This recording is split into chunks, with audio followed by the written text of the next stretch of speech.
Hey y'all, so today I wanted to talk about, can nonprofits make profit? So let's get into it. Let's talk about it.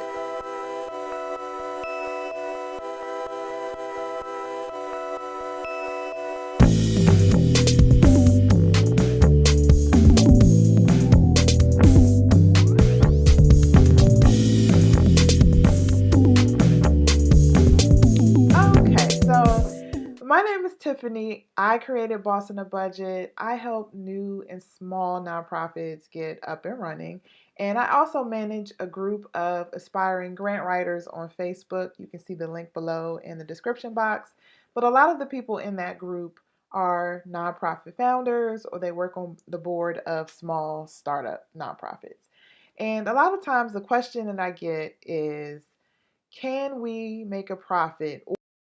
So I just want to clear that up because how can any business, and let's just be clear, a nonprofit is still a business, you know what I mean? It just is a different status or a different type.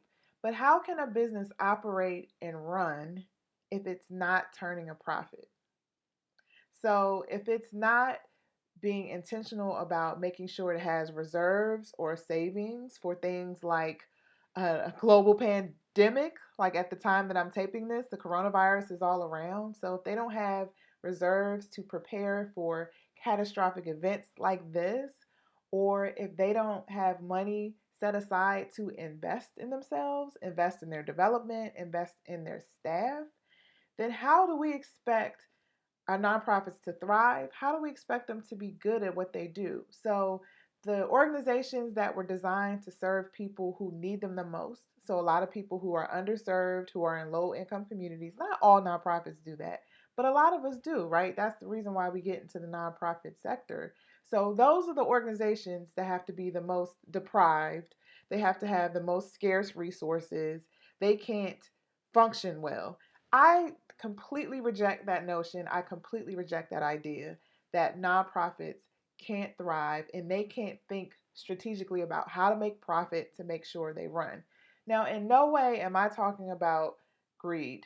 Okay, so I'm not talking about we barely have enough money to pay our staff, we barely provide enough services for our communities, but we want to pay our top staff way more than market price.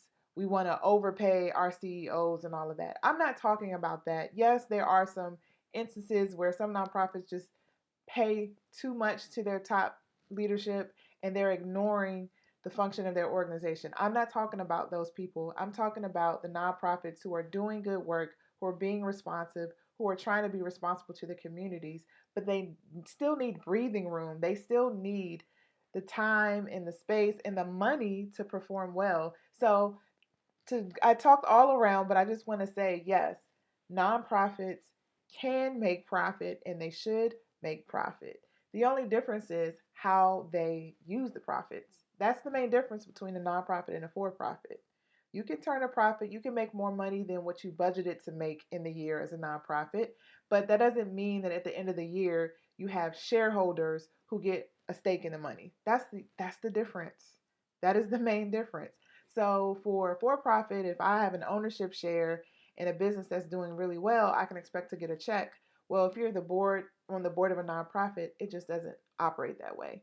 But what you can do is use that money to invest in maybe a program that had a shortfall that you need to give more money to or you need to breathe life into. Or maybe you want to provide a raise to your staff because you haven't been able to give them adequate pay for a certain amount of time because you didn't have the money. Or maybe you want to send your staff to a conference or invest in training. We all know that employees do well when you invest in them, right? So why would we not want to invest in their development, ask them what they need, give them paid time off, help pay for holidays, help pay for benefits?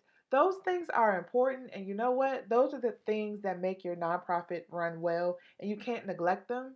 And I just completely reject the idea that nonprofits have to operate in the space of scarcity, that they have to have hand me downs or they have to only use donated things. And sometimes we do that because we don't want outsiders looking in saying, well, we're asking for money at the same time we have all this high end stuff. But if you worked in an organization long enough and if you're a reasonable person, you know to retain good people, to retain educated and savvy people, you have to invest in them. You have to invest in the infrastructure of your organization. And again, I'm not saying go overboard, but you definitely have to think about what ways can we retain our staff? Can we make sure we keep them happy? Can we provide services that are adequate to our community, not just, ration things out? We need to be able to do things well and do it in a whole manner, if that even makes sense. We need to make sure that we do things not coming from a place of lack or scarcity, but a place of abundance, because we want to give that to our community, and we don't want to come from that orientation of we never have anything or we never have enough. I think we need to come with the spirit of we have enough to give, and if we even if we don't have it, we're going to get what we need to provide the right service. If nonprofits looked at it that way, man, we'd be in a way better place. But I know I kind of went on a rant, but I just wanted to talk about, yes, nonprofits can make a profit. Yes, they should make a profit. Yes, they can charge for services, whether it be on a sliding scale or whether they just charge for their service. Nonprofits are hospitals, they're universities. If you think about it like that, then you realize, oh, wait a minute, that's right. Hospitals charge, right? Oh, universities charge, right? They're nonprofits as well. So just kind of get out of the mindset that you can't have and remember that you can, and make sure it's always around the spirit of abundance, not scarcity. So thank you for listening to my rant. If you have any questions about starting a nonprofit, I included my nonprofit startup checklist in the description box below, and you can always visit me at www.bossonabudget.com, and I'll see you in the next video.